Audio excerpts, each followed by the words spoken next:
Welcome back to Coffee Talk. Grab your coffee Yes. and let's talk. Today we're going to talk about an issue that a lot of people deal with, and that is blood pressure. Yes. High blood pressure. So we're going to talk about 8 reasons that you might have high blood pressure. I've just, recently started taking medication for high blood pressure. It's a very small dose, but I do have high blood pressure, so I need to take care of it. And it is something that is something that can do damage to your body if you don't treat high blood pressure. So don't think, just blow it off. That's something that's really serious and needs to be treated. And one thing that can raise your blood pressure, they did some studies of people aged 50 to 68 who were lonely. And when you're lonely, your cortisol increases in your bloodstream and your blood pressure can increase. So in these people that they did the study that were lonely, they had high blood pressure because of the stress. When you keep yourself isolated and you don't get out and have interaction with other people, we're meant to be social beings. And even though some are introverts and some are extroverts, we still need that social interaction with others to be healthy. The next one is something our grandson needs to learn. Yeah, he's terrible at this. If you just have a full bladder and you wait till you go, that raises your blood pressure. And our grandson, he's notorious. It's comical watching him sometimes. He'll dance around and, do you have to go potty? No, I don't have to. But he's holding it. Yeah. So if you're a type of person that you hold it until the last possible minute, just know It's not good that is not good for you. It raises your blood pressure. Yeah. Another thing that you need to do to make sure your blood pressure is under control is to have your thyroid checked annually. When you go for your visit, your annual visit, it's something that your doctor will probably check for in your regular blood work, because an underactive or overactive thyroid can raise your blood pressure. And like we said, we've got to keep that blood pressure in check. Yeah. Because it can do damage to our arteries, to our heart, different things. So that's something we need to keep in check. And the last time I went for my physical, I walked up 2 flights of stairs, sat in the room. The little nurse comes in with her blood sucking kit, sets it down on the table, and then takes my blood pressure. And it was high. And I said, she goes, "Oh, your blood pressure's high." And I said, "I just walked up 2 flights of stairs and you brought that blood sucking kit in here." I said, "I get very anxious when it comes to getting blood drawn." She goes, "Well, okay, I'll wait and I'll take it at the end of your appointment." So she came back, right before the end of my appointment, took my blood pressure, and it was normal. Yeah. So there's a lot of things that can raise your blood pressure. Yes. Another thing we need to do as we age is to don't pass up the fruits and vegetables. I know sometimes we think, I'm old, I can eat what I want. But we need to eat food that's healthy for us, that's high in potassium, because those are the foods that keep our blood pressure down. And also our weight down, because we want to keep our weight at a healthy level. And we all know what that is for us. And that's a struggle for us even. Yes. We weigh every Saturday and just trying to get as much weight off of us as possible to be healthy. Because we each know at what weight we feel the best. And I'm not quite there yet. I'm getting there. But it's a constant struggle to keep the weight down. And especially, as you age, because your metabolism changes, you can't eat like you did when you were 20 or 30 or 40 or even 50. As you get over 60, there's just a lot of things that change.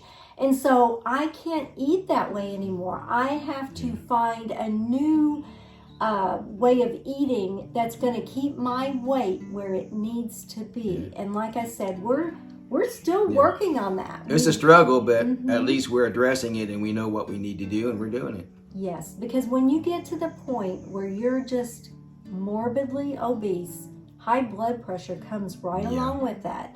And so it's something that we can do is to keep our weight under control, and we need to eat a lot of fruits and vegetables. Another thing that we maybe need to do is to cut out alcohol.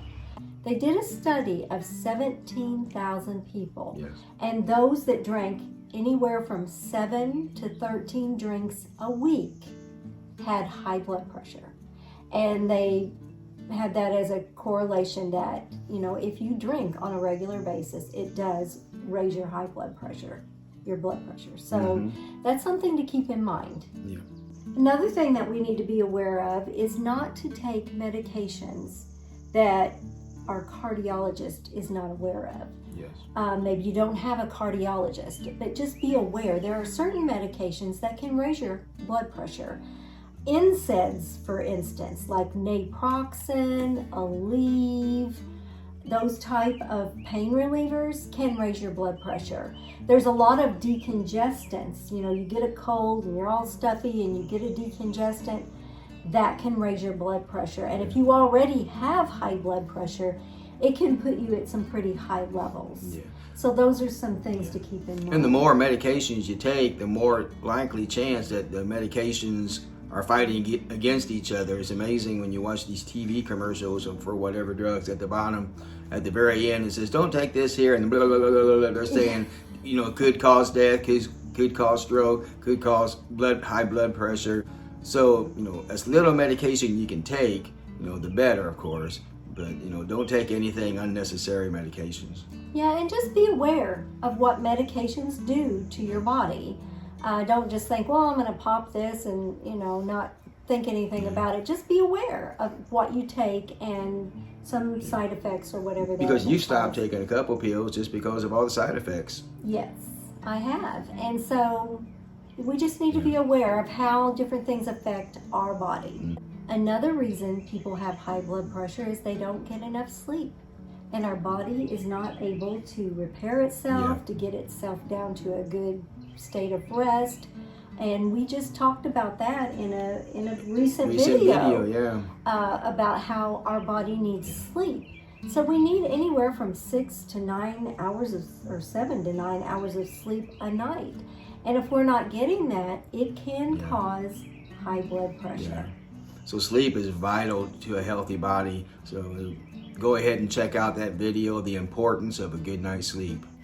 And the final thing that you need to be aware of is if you have chronic pain, and I have a lot of friends that deal with chronic pain.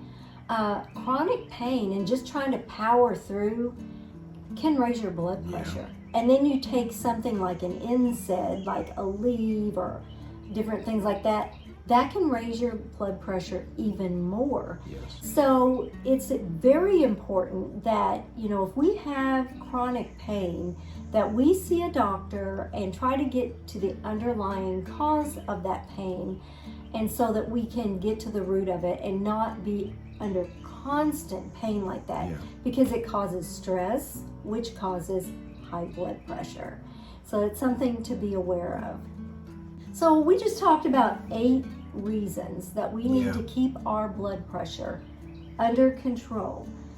Blood pressure is one of those, they call it the silent killer, because a lot of times you don't have symptoms, and then when you find out you have high blood pressure, if you don't treat it, it can do a lot of damage to your body from the inside out. So it's very important to know what your blood pressure is. Keith, actually, we have a blood pressure monitor here at home, and since he was diagnosed with high blood pressure, he keeps monitoring his blood pressure. Every morning. And, you know, if it gets to a level and it doesn't come down, then that's, you know, he'll have to talk to his doctor about that, because he's on a very low dose of his blood pressure medication, and it could be that if this dose doesn't keep it down to a good level, she may have to raise it. But it's something to be aware of, and we want to stay healthy in retirement. So I'm definitely doing these 8 steps that we just talked about. Thanks so much for joining us Yes. today for our coffee talk. If there's something you would like for us to talk about in a coffee talk, let us Yes. know in the comments, and we'll do it in a future coffee talk. We'll see you next time on Retired And loving it.